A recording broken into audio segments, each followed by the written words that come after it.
Negative కామెంట్స్కి భయపడుతున్నారా? జీవితంలో ముందుకెళ్ళలేకపోతున్నారా? మీకు ఒక కథ చెప్తా. ఈ కథ మీరు నెగటివిటీ నుంచి బయటపడడానికి హెల్ప్ అవుతుంది. వన్స్ అపాన్ ఎ టైం ఒక అందమైన అడవిలో ఒక నీటి గుంత. అందులో కొన్ని కప్పలున్నాయి. త్వరలో ఎండాకాలం వస్తుంది. ఎండాకాలం వస్తే ఆ నీటి గుంత ఎండిపోతుంది. అందుకనే ఆ కప్పలు అక్కడి నుంచి వేరే ప్రాంతానికి వెళ్ళాలనుకుంటాయి. అక్కడి నుంచి కొంత దూరం వెళ్ళాక అనుకోకుండా ఒక పెద్ద గుంతలో 2 కప్పలు పడిపోతాయి. బయట కప్పలు ఆ గుంతలోతు చూసి, అమ్మో ఇంత పెద్ద గుంత, వీటిలో నుంచి ఈ 2 కప్పలు బయటికి రాలేవని అనుకుంటాయి. అవి అనుకోవడమే కాకుండా లోపల ఉన్న కప్పలతో ఇలా అంటాయి, ఫ్రెండ్స్, ఈ గుంత చాలా లోతుగా ఉంది, మీరు బయటకు రావాలనుకున్నా రాలేరు అని చెప్తాయి. కానీ లోపల ఉన్న 2 కప్పలు ఇవేమీ పట్టించుకోకుండా ఆ గుంతలో నుంచి బయటికి రావాలని నిర్ణయించుకుంటాయి. ఇక 2 కప్పలు ఎగరడం మొదలు పెడతాయి. బయట ఉన్న కప్పలు మాత్రం, మీరు ఎగరడం వేస్ట్, ఇది చాలా లోతుంది, మీరు బయటకు రాలేరు అని అరుస్తుంటాయి. ఇదంతా వింటున్న ఒక కప్ప, నా ఫ్రెండ్స్ ఇంతలా చెప్తున్నారంటే ఈ గుంతలో నుంచి నేను బయటికి రాలేను, నా చావు ఇక్కడే రాసి పెట్టిందనుకుంటా అని దిగులతో ఎగరడం ఆపేస్తుంది. కానీ రెండో కప్ప ఇంకా గట్టిగా ఎగరడం మొదలు పెడుతుంది. బయట ఉన్న కప్పలు ఇంకా గట్టిగా అరుస్తున్నాయి, నువ్వు బయటికి రాలేవు, ఇలా ఎగిరితే దెబ్బలు తగిలి ముందే చనిపోతావు అని చెప్తాయి. కానీ ఆ కప్ప దెబ్బలు తగులుతున్నా పట్టించుకోకుండా ఇంకా గట్టిగా ప్రయత్నిస్తూనే ఉంది. చాలా సమయం తర్వాత ఆ కప్ప ఆ గుంతలో నుంచి బయటకు దూకేస్తుంది. ఆ కప్ప బయటపడడం చూసి బయట ఉన్న కప్పలు షాక్ అవుతాయి. అవన్నీ వచ్చి ఆ కప్పను ఇలా అడుగుతాయి, మేము ఇంతలా అరుస్తున్నాం కదా, నీకు ఎలా బయటికి రావాలని అనిపించింది అని అడుగుతాయి.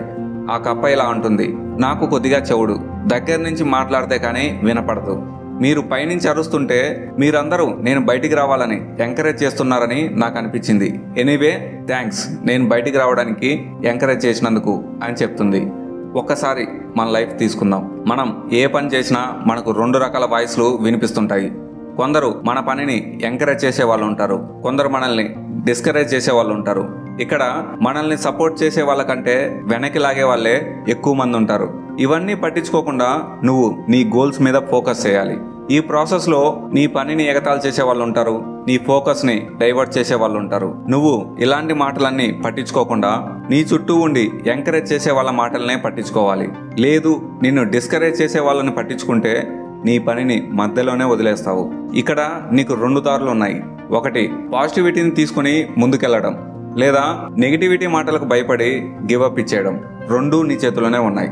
ఇదే విషయాన్ని ఈ కథలో మీరు చూడొచ్చు. ఒక కప్ప బయట వాళ్ళ నెగిటివ్ మాటలు విని బయటకు రావడం ఆపేస్తుంది. చివరికి ఆ గుంతలోనే చనిపోయింది.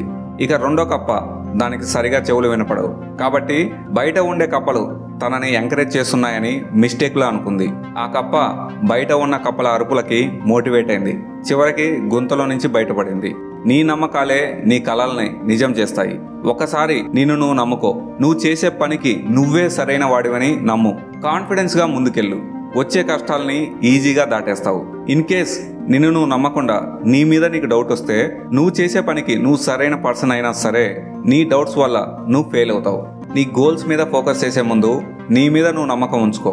నీ లక్ష్యాన్ని నువ్వు చేరుకోవడానికి నువ్వే సరైన పర్సన్ అని నమ్ము. బయట నుంచి వచ్చే నెగిటివ్ కామెంట్స్ వినకు. ఈ నెగిటివ్ కామెంట్స్ని పట్టించుకోకుండా ముందుకెళ్తే నీకు ఒక పాజిటివ్ మైండ్ ఏర్పడుతుంది. ఈ పాజిటివిటీ నీ కష్టాల్లో నుంచి నువ్వు బయటపడడానికి హెల్ప్ అవుతుంది. ఒకరోజు నీ లక్ష్యాన్ని నువ్వు చేరుకుంటావు. ఫ్రెండ్స్, వీడియో నచ్చినట్లయితే లైక్ చేయండి, కామెంట్ చేయండి, నచ్చిన వాళ్ళకి షేర్ చేయండి. మన ఛానల్ని కొత్తగా చూస్తున్నట్లయితే సబ్స్క్రైబ్ చేయండి. ఇలాంటి మరిన్ని వీడియోస్ కోసం నోటిఫికేషన్ని ఆన్లో పెట్టుకోండి.